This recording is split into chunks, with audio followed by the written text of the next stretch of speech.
Welcome back, ladies and gentlemen, to episode 16 of the Sunderland Till I Die series here on Football Manager 2021. And of course, if you do enjoy today's episode or any of the episodes that have been a part of this Sunderland series, make sure you hit that like button, hit that subscribe button, hit that notification bell as well, so you are alerted when these episodes are going live. Because right now, things are looking up. As you can see from the league table, we are still top of League One with a sizable gap from us all the way down to the playoff, which I think is about 5 points. It's 5 points clear, ladies and gentlemen. It's going absolutely fantastically well. How have we got to this point? We're about to find out. Viewers, come here. We've got some talking to do. I'm slightly nervous this isn't going to last, and I'm slightly concerned that Football Manager is going to, screw me. I'm not too sure. We're going to have to keep it to ourselves, though. I've got my suspicions. Since the last episode, which was, of course, the 1-0 away victory against Salford, since then, we are arguably on our best run of form in the entire series so far, which potentially is a massive statement to make. But since the last episode, we have kept 4 clean sheets. That's right. 4 bloody clean sheets, and we've scored bags of goals, which at this point, I forgot what keeping clean sheets and scoring goals was like, because the entire series, we haven't been able to keep 3 consecutive clean sheets, which is a massive concern. But that is over today, everyone. And we played 5 games since you were last here, one of which was in the Papa John's Trophy Northern section. We don't care about that, though. We know we both don't care about that. The league is our focus.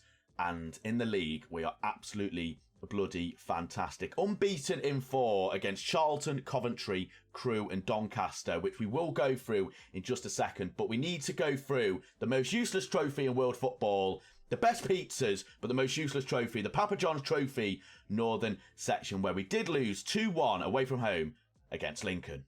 I realise I may have caused a little bit of controversy by saying Papa John's were the best pizzas, but I stand by that statement. If you disagree, put in the comments section what pizza you prefer. Domino's, Papa John's, maybe you're a Pizza Hut person, which, let's be honest, there's not many of them. Papa John's, best pizza around. I want to hear people's opinions on that. I want to see how many people agree with me.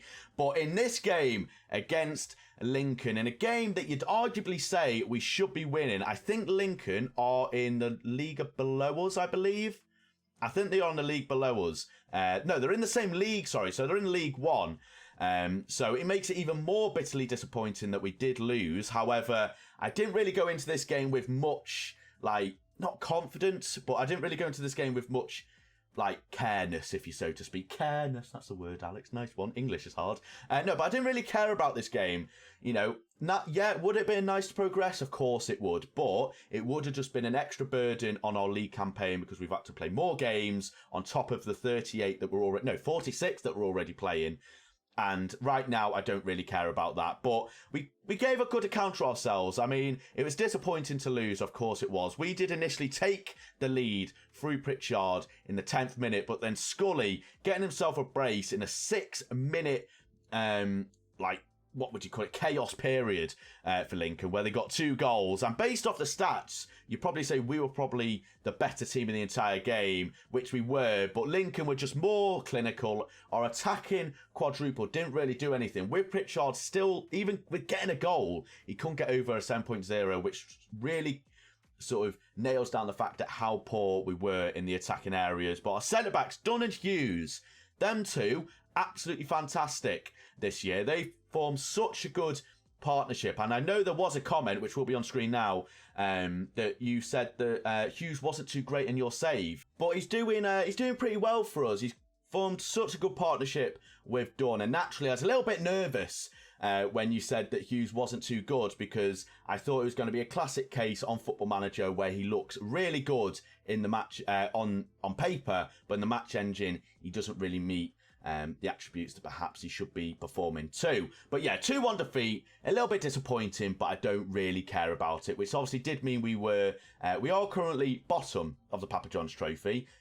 It is what it is. But going into the league, our first game was a 1-0 win at home to Charlton, where Jordan Jones got himself the goal quite early on in the first half. I say early on, it's 35th minute, but 10 minutes before half-time, where we were absolutely bloody dominant, viewers. You can tell from the expected goals, from the stats, we fully expected to win this game, and we were able to get a goal through Jones. The only thing that put a dampener on this game was the Embleton injury. I can't remember if this was long-term or what. It's a groin strain, so he's probably going to miss today's episode's game, which is a little bit annoying, because obviously naturally he's one of our best players, but in this game he wasn't particularly performing anyway. So who did we actually bring on for Embleton? I'm assuming it was probably Woodburn. It was Woodburn.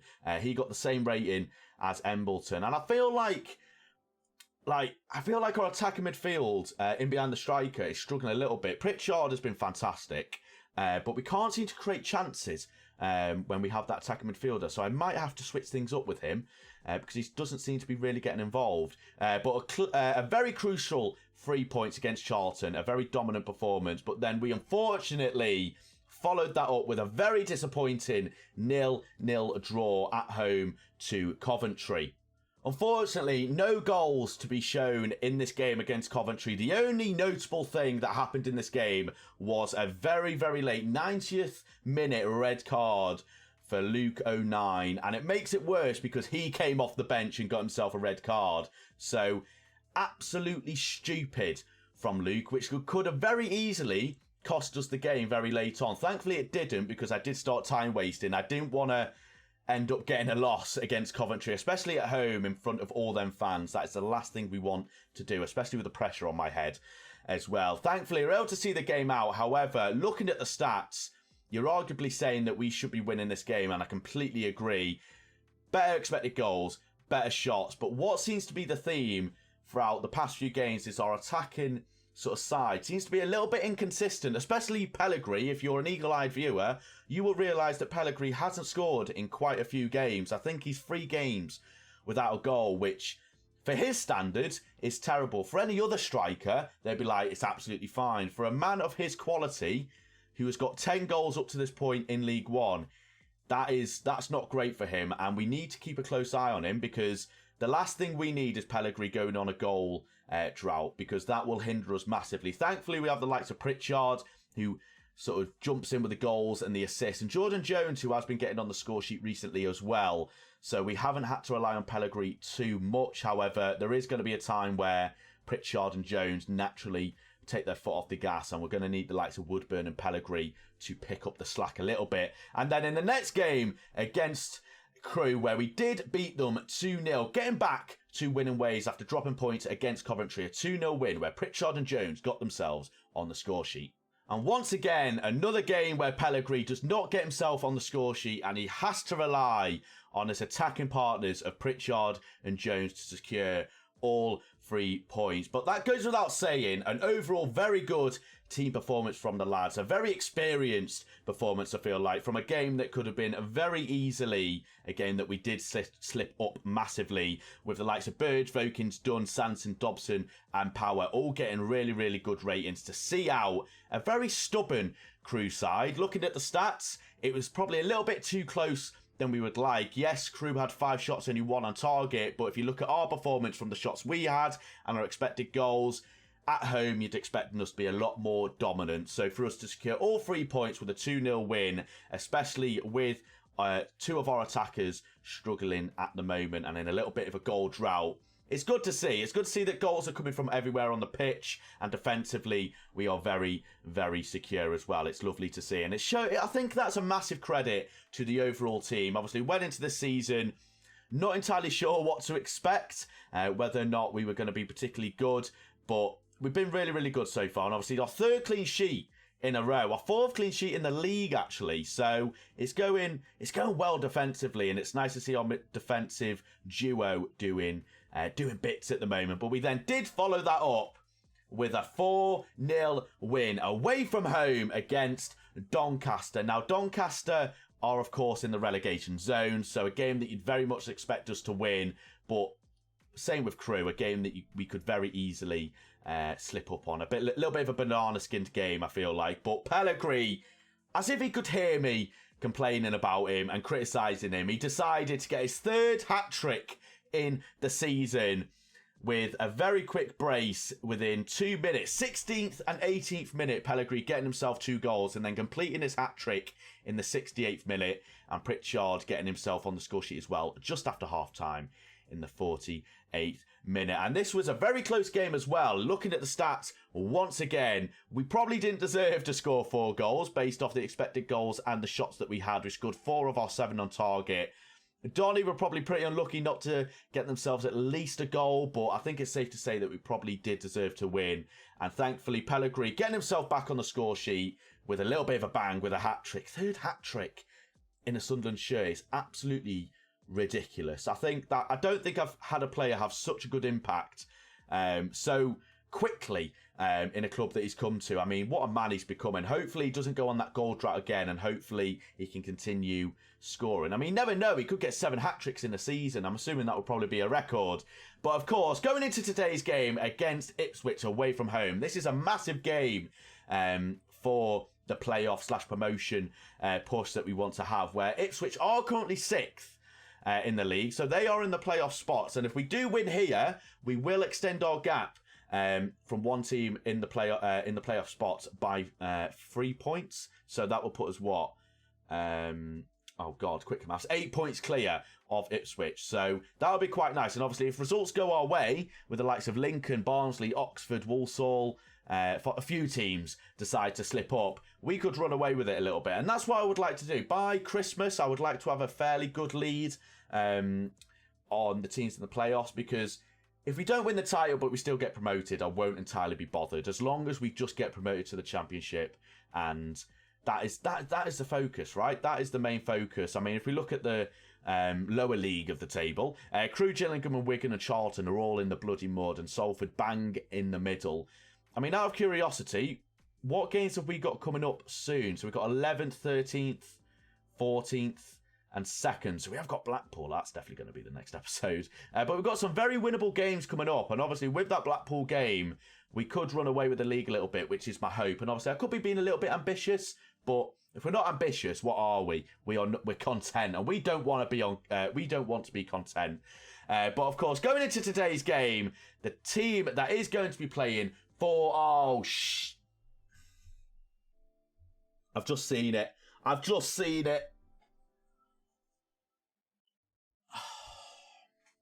Brilliant. That's going to ruin this momentum.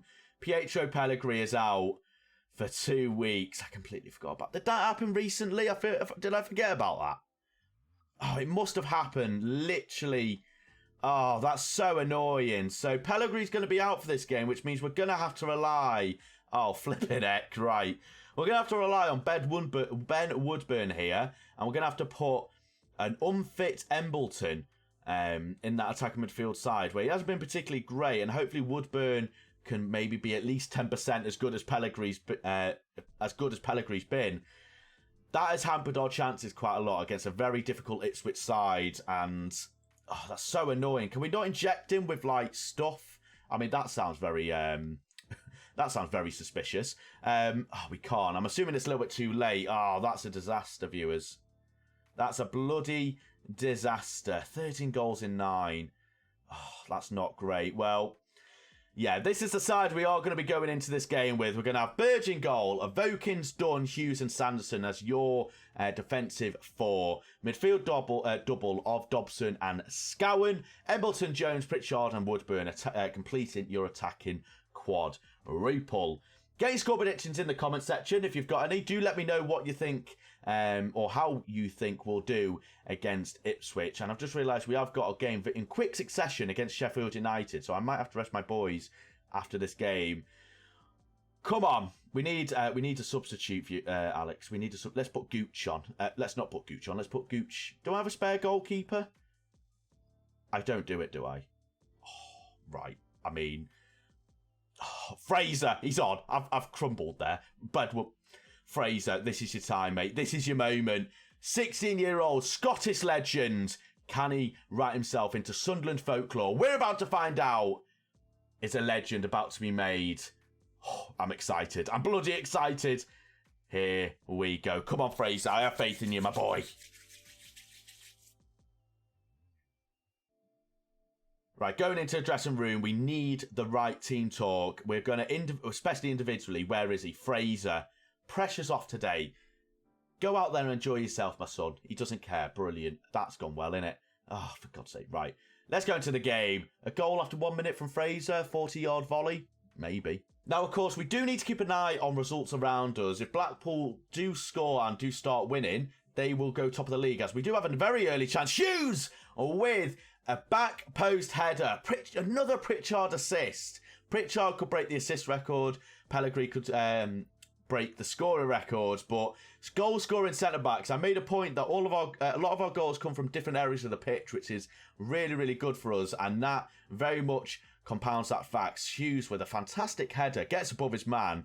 I mean, he just loses his marker and the goalkeeper doesn't have a chance. 1-0 away from home against Ipswich. Really, really good start for the boys. However, we can't rule out Ipswich. Of course, being at home, they're going to have very, very demanding fans, are Ipswich. So we can't afford to let our foot go off the gas here. As we do come closer to half-time, there hasn't been any more chances other than the one we scored from, which I'm absolutely fine with, if I'm honest. I'm absolutely fine with. I mean, there's another chance. Right, can we get another Hughes goal maybe? Jumps like a salmon out the water, gets his head on it, you know, gets his fat noggin on it. Sam Hughes. No way. No way. Oh, you're kidding me. I was going to call him Weston then. He's not Weston McKenna. He plays for Bayern Munich. Is it Bayern Munich? I think it's Bayern Munich. Right, another corner. Pritchard headed away. Pritchard gets himself back on the ball. Is it another chance for the boys? Dobson. Pritchard, he's got to be off or he's going to hit it. He doesn't. He does. And that is probably why he shouldn't be shooting from more than 10 yards out. Right, into half-time we go. A very good performance against an Ipswich side. Now, I'm thinking, do we make any substitutes for any players that are particularly struggling? And I'm thinking we don't. I could bring Gooch on for Jordan Jones, who isn't having the greatest of games. However, Ben Woodburn, once again, disappointing. What I could do is bring Chris Maguire and Gooch on to change things around a little bit. And I think I am going to do that. And all the boys are motivated. Fraser, come on, get yourself a goal, mate. If you score, you'll start in the next game. That is motivation in itself. In the Fraser we trust, viewers. In the bloody Fraser we trust. And Blackpool have just gone a goal ahead. And Ipswich do have themselves a potential chance here. We're not able to get it and ball. We all know what happens here. Dominic Ball kicks the ball. No? Okay. Dominic Ball, an absolute thunderbolt. I mean, I don't know what my keeper's doing. I feel like my keeper should be doing a little bit better there. Am I being a bit harsh? I feel like I might be being a little bit harsh. I mean, no one picks him up. And, I mean, it's right at the keeper. What are we doing? Oh, you idiot. Oh, I can't believe that. Burge with a terrible piece of goalkeeping there. As Blackpool do level the game, Shrewsbury. They're against Shrewsbury at home. Shrewsbury have scored, which does mean that we are still going to be top of the league, especially if we score here. Pritchard, McKenna!